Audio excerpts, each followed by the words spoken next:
every time us brothers are within these scriptures, we have to examine ourselves whether we be in the faith. That's right. We have to constantly set ourselves in order, repent, ask for forgiveness, with the contrite, broken spirit, being humble. Go ahead. Wherefore, whosoever shall eat this bread and drink this cup of the Lord unworthily shall be guilty of the body and blood of the Lord. See? Go ahead. But let a man examine himself. Yeah, so you got to examine yourself. You got to examine yourself, man. Go ahead. And so let him eat of the bread and drink of that cup. Yeah. We're going back to counting that cost, man. Seeing if you're sufficient. You have sufficient for it. If you have prepared yourself, if you put on the mind as Yahawashi, man. Go ahead.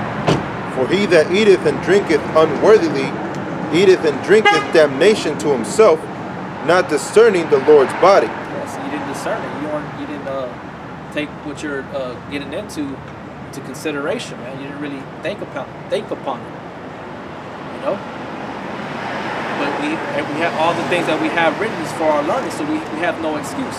Because going back to the children of the Israelites in the wilderness, they were doing exactly what they saw everything. We read it in 1 Corinthians chapter 10. They were there. They took part in the spiritual drink, the spiritual bread. Meaning that they saw, they knew. They knew the names. They knew that they were Israelites. That's right. And that's why it goes into that how they ate unworthily. They complained and bitched while they were putting the food in their mouth. I don't want this, and fucking crumbs falling out of their mouth, but still eating it. The Spirit of the Lord ain't gonna sit with you in with you, right, man. That's why this word can either make you or break you. Go ahead. Verse 30. For this cause many are weak and sickly among you, and many sleep. Yeah, see, because they're not balanced, man. They don't have they're not centered. Okay, you're insatiable. Go ahead. For if we would judge, we are chastened of the Lord, that we should not be condemned with the world. Yep. Read that one again. Verse 32. But when we are judged, we are chastened of the Lord, that we should not be condemned with the world. Yeah. So we won't be condemned with the world, because the Lord deal with you as with sons. That's right. Because the rest of the world, they're not, even though they catch hell, but they're not going to be given the wide and the broad, the wide, like it says in 2nd Esdras, because we all suffer through the same things, but we're suffering just a little bit more because of what we believe in, and we're consistent with it. We're presenting our bodies a living sacrifice. But going back to the verse up where it talks about eating eating at the Lord's table unworthily, man, you bring damnation to yourself, and that's what those Israelites did. Those rebels, they brought damnation to themselves because they didn't discern the Lord's body. They didn't have the spiritual understanding that was what was going on. They were despising Yahawashi. It's like when Yahawashi came in the flesh. After that, go to John 6. We're done there. We go to John 6. When Yahawashi came and told him, hey, I'm that bread of life. I'm that same thing that you despise in the wilderness, man. You didn't take that into consideration. So therefore, I ain't going to be no assistance to you. I ain't going to be no aid or bring you any type of help in the day of your calamity. Because when wisdom was here, you despised it, man. You rejected it. You didn't want to regard wisdom. Go ahead. This is John chapter 6 and 33. For the bread of the Most High is he which cometh down from heaven, and giveth life unto the world. Yeah. Then say they unto him, Lord, evermore give us this bread. And Yahawashi said unto them, I am the bread of life. He that cometh to me shall never hunger, and he that believeth in me shall never thirst. But I say unto you, that ye also have seen me, and believe not. all that the Father. See, they believed not. They saw him. Just like in the wilderness, they didn't believe. What did they do? They complained. They murmured. You see? They scoff and they mock. The same thing that they're doing right now. Looking at him, trying to size him up, seeing if he's really the son of David. You know? Not listening to what he's speaking. Because that's all he was talking. He was speaking truth. That's enough. That's a huge sign in itself. They didn't need the miracles. They even said it, man. They considered him an unlearned man, along with the apostles. You know. But then when he spoke, he was like, man, he knows what he's talking about. Where'd he come from? He knows all these precepts. He knows all these prophecies. That's Joseph and Mary's son, that carpenter. There's no way that he could be the son of the Most High. But they considered themselves the son of the Most High. Why couldn't he? Because he wasn't at their level. Or in their eyes, he wasn't at their level. But the beautiful garment, you know, in the synagogues. He came out of nowhere, out of Bethlehem, man. Straight out the hood. And he came with power, man. Go ahead. It says, all that the Father giveth me shall come to me, and him that cometh to me I will in no wise cast out. Yeah, he's talking about the elect. So it don't matter if you light skin, dark skin. You could be the darkest Negro out looking purple and blue. If this truth with you, man, you're an Israelite. You know, because we know 2/3 they have the spirit of Esau on them, man. So they're gonna, you know, they're gonna be rejected. They're gonna die. That's right. You know, those are the same ones that were in the wilderness. But Yahawashi knows that the elect are gonna come to him. Go ahead. For I came down from heaven, not to do mine own will, but the will of him that sent me. Yep. And this is the Father's will which hath sent me, that all which he hath given me I should lose nothing, but should rise it up again in the last day. Yeah, the elect, because he knew that there was going to be a time that only the Father knew that he was going to gather the elect. Because Yahawashi, he was there sealing up the elect. He was there he was preaching, prophesying unto them, man. Breaking down parables and dark sayings unto them, setting the way, paving the way clear. So those men are back today. Okay? Doing the same thing. That's why we know that we're in the time of Acts. We're going through that whole same motion, man. Sure. History repeats itself. Everything that is written is written for our learning. You know? Go ahead. Verse 40. That's why we have, us brothers, we have a head start. Everybody else is still, you know, and I'm not saying a head start like just a little bit. We have a big ass gap in between the elect, have a big gap between them and the rest of the world. You know, because they're toiling in the scriptures, man. They have their hand to the plow. You know, they're constantly thinking of Yahawashi, his name, and reading, studying. Go ahead. Verse 40. And this is the will of him that sent me, that every one which seeth the Son and believeth on him may have everlasting life, and I will raise him up in the last day. The Jews then murmured at him. And then they murmured, just like they did in the wilderness. Go ahead. Because he said, I am the bread which came down from heaven. Because he said he is the bread that which came down from heaven. Which was symbolic, man. That's right. We all come from heaven. This brother comes from heaven. I come from heaven. That's right. The wicked, even when the wicked die, they go back to heaven. That's right. You know what I'm saying? But the difference is that Yahawashi, he was the first created entity. That's right. You know, before all things, man. So he was at the right hand of his Father. Second in command, man. You know? Go ahead. Verse 42. He's not talking about bread. Like, you know, me and the brother, you know, the elder Yashawan, we made a live show with the brothers out there in Jamaica, I believe, talking about the same thing, about the bread of life. And I made a comment, I was like, what do you think, that the Lord, just a piece of bread floating in heaven? No, it's not. It's symbolic, man. That represents bread. Bread is like I said, people think about burgers, pizza, steak. Bread is good for you, man. Right. If it's made proper, not the white bread that they sell in these fucking stores. We know that. You know, there's certain breads that are very healthy for you. You know, they're full of grains. You know, so there ain't no bread floating up in the heavens, man. You know, that's stupid. And the Lord ain't no fucking sun ray that the sun beamed on the water, and that's what that was talking about, that he was walking on water. You people are bugged out, man. You Negro Latinos and Native American Indians that think that this book is you know, just a book of symbology, man. You know, that it's not literal.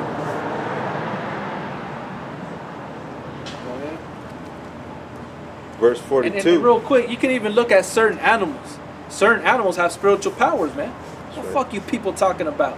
But we can't. But the Lord said that are not we greater than they? That's right. We're just at a lower state. The Lord ain't gonna give that to everybody, because then you're gonna be like on the movie Chronicles, where that white boy started fucking destroying everything because he was all depressed. You know? Yeah. The Lord ain't gonna give his power into those that are like that. It's gonna seem like that into the eyes of those that are being destroyed by the hunters, because that's the way it's set up. But they're not gonna abuse their way, man. The way of Yahawashi. And Yahawashi is gonna grant them those spiritual powers, man. They're gonna be as King David in that time, or as an angel.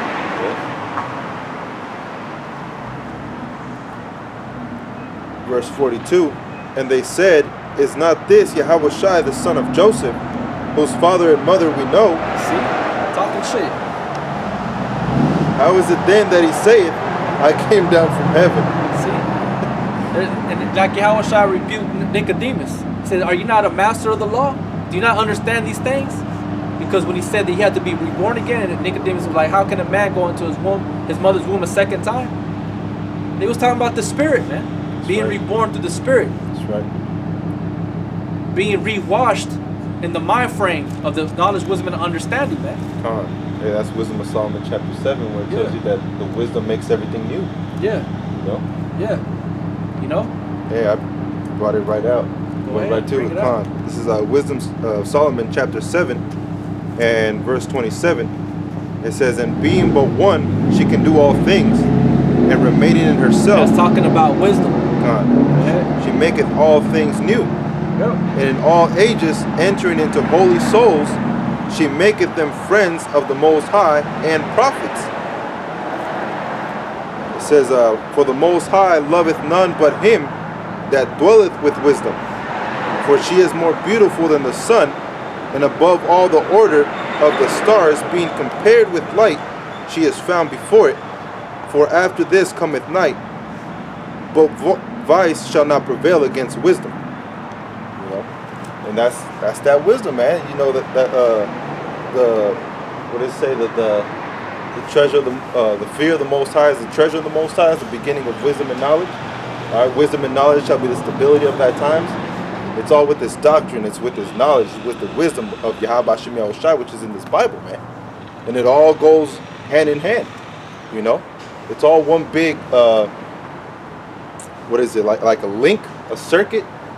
It's one circuit, man. You know, under Yahawashi.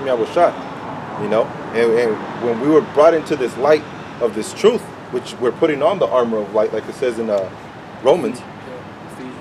When we're brought into this armor of light, all right, it made everything new. That's why we have the new name of the Lord, Yahawashi.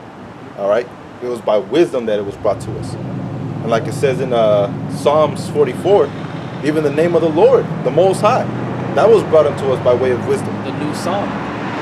144,000 have a new song, which is preaching that people see and hear and speak. It's a whole different spirit, man. It's a whole different demeanor. You know, it's everything's different about it.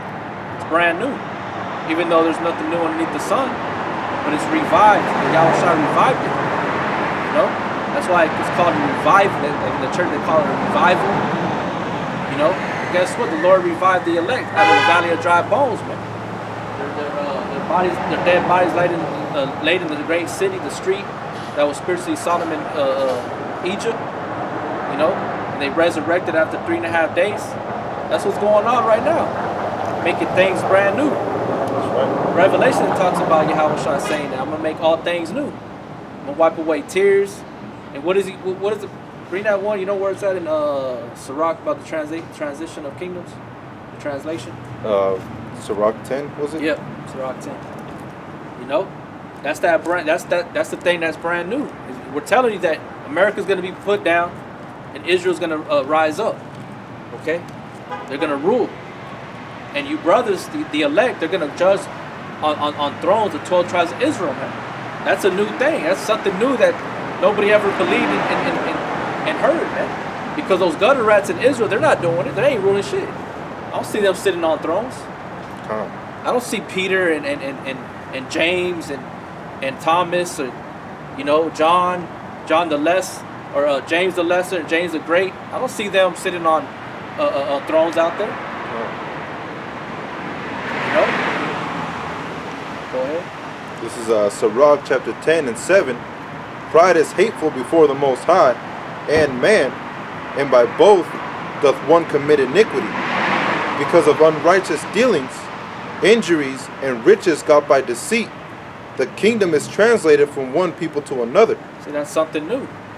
The spirit of Yahawashi is making that happen right now. There's a transitioning of kingdoms right now. Right. The scepter is leaving Esau's hand and being put into the hands of the Israelites, the elect. All right, starting with the men, the 144,000. Okay, that's new, man. That's right. That's a refreshing. Is there more on it? Verse 9. Why is earth and ashes proud?